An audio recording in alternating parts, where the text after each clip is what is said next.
Okey, hari ni kita ada Nissan Serena Hybrid. Dia punya cooling coil dia bocor. Jadi macam mana kita nak buka mula-mula. Untuk kita buka dia punya special valve tu. Dia punya dekat sini. Special valve ni kan. Kita kena buka ni dulu lah. Dia punya wiper rack apa semua. Jadi biar macam ni. Lepas tu kita boleh buka tu lah. Dia punya special valve tu. Kita bagi renggang macam tu je. Okey.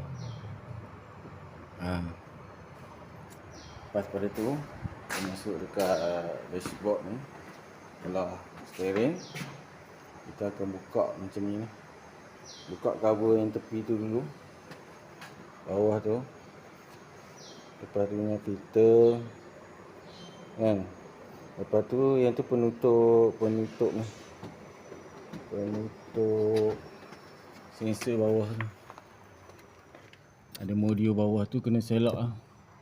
Kena buka skru 10-2 tu. 10-2 ni. Selak pergi sampai ujung tu. Ni. Bagi selak pergi sampai, sebab kita nak turun kabel ni dan nak buka skru ni susah. Kabel ni pun kita kena buka lah. Ada berapa skru ni? 1, 2, 3, 4, 5, dalam 6 skru macam ni lah. Kena buka skru macam ni. Okey. Lepas tu kita kena turun, kena buka kabel ni. Ni kabel ni. Kabel ni sebab dia lekat dengan special bar dia sekali.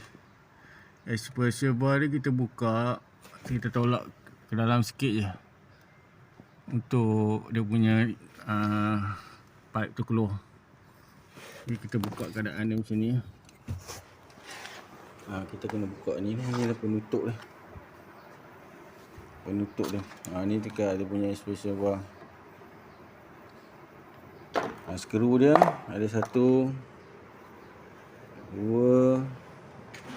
3, 4. 1, 2, 3, 4. Kita akan tarik macam ni je lah. Tarik macam tu je. Dia punya gam ni ketat sikit, tapi boleh keluar. Nampak dia bocor. Kita dah masuk UV light kan. Jadi kita detect benda ni lah. Mari kita tengok lah. Yang belakang tu pun kena buka jugalah. Ada skru dia juga belakang. Belakang ni pun kena buka juga macam ni. Dia punya pipe air tu, aircon tu turun tu, kena buka macam tu.